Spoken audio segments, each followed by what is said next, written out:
एक समय की बात है कि कबूतरों का एक दल आसमान में भोजन की तलाश में उड़ता हुआ जा रहा था। गलती से वह दल भटककर ऐसे प्रदेश के ऊपर से गुजरा जहां भयंकर अकाल पड़ा था। कबूतरों का सरदार चिंतित था। कबूतरों के शरीर की शक्ति समाप्त होती जा रही थी। शीघ्र ही कुछ दाना जरूरी था। दल का युवा कबूतर सबसे नीचे उड़ रहा था। भोजन नजर आने पर उसे ही बाकी दल को सूचित करना था। बहुत समय उड़ने के बाद कहीं वह सूखाग्रस्त क्षेत्र से बाहर आया। नीचे हरियाली नजर आने लगी तो भोजन मिलने की उम्मीद बनी। युवा कबूतर और नीचे उड़ान भरने लगा। तभी उसे नीचे खेत में बहुत सारा अन्न बिखरा नजर आया। चाचा, नीचे एक खेत में बहुत सारा दाना बिखरा पड़ा है, हम सबका पेट भर जाएगा।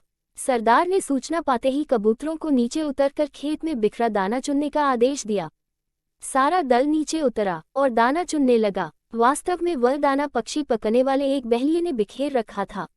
ऊपर पेट पर तना था उसका जाल। जैसे ही कबूतर दल दाना चुगने लगा, जाल उन पर आ गिरा।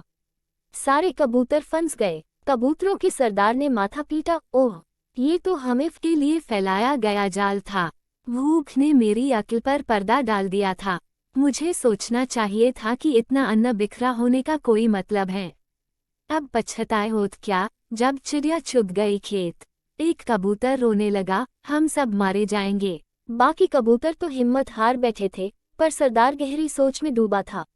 एकाएक उसने कहा, सुनो, जाल मजबूत है ये ठीक है, पर इसमें इतनी भी शक्ति नहीं कि एकता की शक्ति को हरा सके। हम अपनी सारी शक्ति को जोड़े तो मौत के मुंह में जाने से बच। युवा कबूतर फफडाया, चाचा, साफ साफ बताओ तुम क्या कहना चाहते हो। जाल ने हमें तोड़ रखा है, शक्ति कैसे जोड़े। सरदार बोला, तुम सब चोंच से जाल को पकाओ, फिर जब मैं फुर कहूं तो एक साथ जोर लगाकर उड़ना। सबने ऐसा ही किया। तभी जाल बिछाने वाला बहेलिया आता नजर आया। जाल में कबूतर को फंसा देख उसकी आंखें चमकी। हाथ में पका डंडा उसने मजबूती से पका। वह जाल की ओर दौड़ा। बहेलिया जाल से कुछ ही दूर था कि कबूतरों का सरदार बोला, फुर्र। सारे कबूतर एक साथ जोर लगाकर उड़े तो पूरा जाल हवा में ऊपर उठा और सारे कबूतर जाल को लेकर ही उड़ने लगे। कबूतरों को जाल सहित उड़ते देखकर बहेलिया अवाक रह गया। कुछ संभला तो जाल के पीछे दौड़ने लगा। कबूतर सरदार ने बहेलिये को नीचे जाल के पीछे दौड़ते पाया तो उसका इरादा समझ गया। सरदार भी जानता था कि अधिक देर तक कबूतर दल के लिए जाल सहित उड़ते रहना संभव न होगा, पर सरदार के पास इसका उपाय था। निकट ही एक पहाड़ी पर बिल बनाकर उसका एक चूहा मित्र रहता था। सरदार ने कबूतरों को तेजी से उस पहाड़ी की ओर उड़ने का आदेश दिया। पहाड़ी पर पहुंचते ही सरदार का संकेत पाकर जाल समेत कबूतर चूहे के बिल के निकट उतरे। सरदार ने मित्र चूहे को आवाज दी। सरदार ने संक्षेप में चूहे को सारी घटना बताई और जाल काटकर उन्हें आजाद करने के लिए कहा। कुछ ही देर में चूहे ने वह जाल काट दिया।